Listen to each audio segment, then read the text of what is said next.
বন্ধুরা আসসালামু আলাইকুম, কেমন আছেন সবাই? আশা করি সবাই আল্লাহর রহমতে ভালো আছেন, সুস্থ আছেন। সকলের সুস্থতা কামনা করে আমি প্রত্যেক দিনের মতো আবার একটা রেসিপি নিয়ে আপনাদের সামনে উপস্থিত হয়েছি। সেটা হচ্ছে সজিনা ডাঁটা দিয়ে ছোট বেলে মাছ আর সাথে আলু আর বেগুন দিয়ে আমি কিভাবে এই সবজিটা রান্না করছি সেটাই আপনাদের সামনে আর কি শেয়ার করব। তা অবশ্যই সজনা তো অনেক উপকারী একটা সবজি। এটা অনেকেরই খুব পছন্দ, বিশেষ করে আমারও অনেক পছন্দ, আমার অনেক বন্ধুদেরও অনেক পছন্দ, অনেকে অনেকভাবে খায়। তা আপনারা ওইভাবে রান্না করে খেয়ে দেখবেন যে আমি তো একটা ছোটো মাছ দিয়ে রান্না করে খেয়েছি, সাধারণত সবাই বড় মাছ দিয়ে রান্না করে খায়। তো আপনারা এইভাবে রান্না করে দেখবেন। তার বেশি কথা বললাম না বন্ধুরা, চলেন আমি কিভাবে রান্না করেছি সেটাই আপনাদের সামনে শেয়ার করব। আর সকল সকল সকল আমার যত বন্ধু আছে দেশে এবং দেশের বাইরে, সকলকে একটা অনুরোধ যে আমার ভিডিওটা পুরাটা না কেটে কেটে কেটে না দেখে পুরাটা দেখবেন। তো চলেন আর বেশি কথা বললাম না, আমরা ভিডিও চলে যাই। রান্নাগুলো ছোটো ছোটো করে কেটে নিয়েছি, সাথে যে বেগুন আর আলু নিয়েছি কিছু, আর মাছটা পরিষ্কার করে রেখেছি। এখন আমি চুলাটা অন করে দিব, দিয়ে মশলাগুলো ভেজে নেব।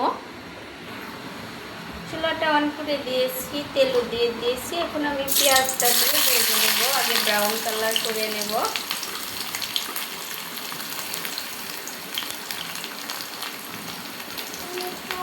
পেঁয়াজটা ভালোভাবে না ভাজা হলে তরকারিটার একটা সুন্দর ফ্লেভার আসতো না, কারণ পেঁয়াজ এর উপরে তরকারির স্বাদ নির্ভর করে। ওর জন্য আমি প্রত্যেকটা ভিডিওতেই বলি পেঁয়াজটা ভালোভাবে ভেজে নেবার কথা।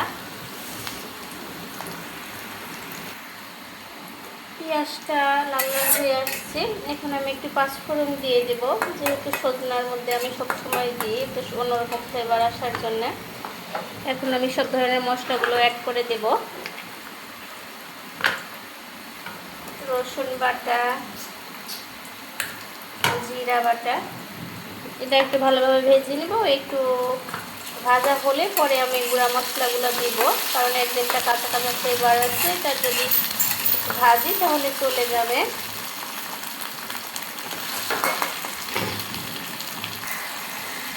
ভাজা হয়ে গেছে এটা। এখন আমি গুঁড়া মশলাগুলো, মরিচের গুঁড়া, ধনিয়া গুঁড়া আর হলুদ গুঁড়া দিয়ে ভালোভাবে মশলাটা কষিয়ে নেব। বাইরে অনেক বৃষ্টি হচ্ছে বন্ধুরা, তার মাঝে আমি রান্না করছি।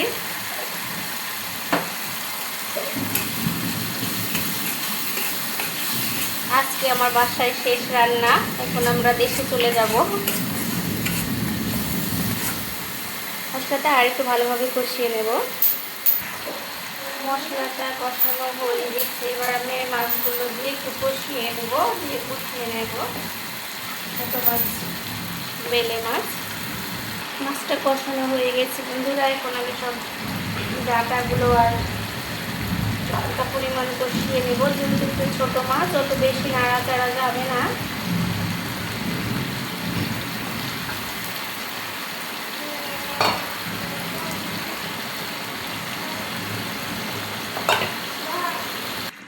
তরকারিটা আমার কষানো হয়ে গেছে বন্ধুরা। এখন আমি হালকা পানি দিয়ে সিদ্ধ করে নেব 10-15 মিনিট। হালকা ঝোল দিব, যেহেতু আমি এটা অত ঝোল রাখবো না, আর সজনাগুলোও একদম জালি জালি তো গলে যাবে বেশি পানি দিলে, বেশিক্ষণ সিদ্ধ করলে। একটু ঝাঁকিয়ে দিলাম, যেহেতু ছোট মাছ, নাহলে ভেঙে যাবে। এখন ভালোভাবে ঢাকনা দিয়ে ঢেকে দেব।